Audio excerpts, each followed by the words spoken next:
দেশব্যাপী চাঁদাবাজি, সন্ত্রাসী কর্মকাণ্ড এবং অবৈধ অর্থ আদায়ের বিরুদ্ধে কঠোর অভিযান শুরু করেছে সরকার। শীর্ষ পর্যায় থেকে জিরো টলারেন্স নীতির ঘোষণা দেওয়ার পর আইনশৃঙ্খলা বাহিনী এখন সমন্বিতভাবে তালিকা ধরে অভিযানে নেমেছে।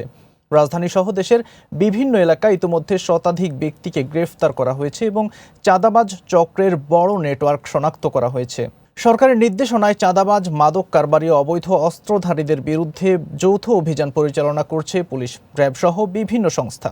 স্বরাষ্ট্র মন্ত্রণালয় জানিয়েছে, দেশের সব মহানগর, জেলা ও রেঞ্জ পর্যায়ে তালিকা হালনাগাদ করে অভিযান আরও জোরদার করা হয়েছে।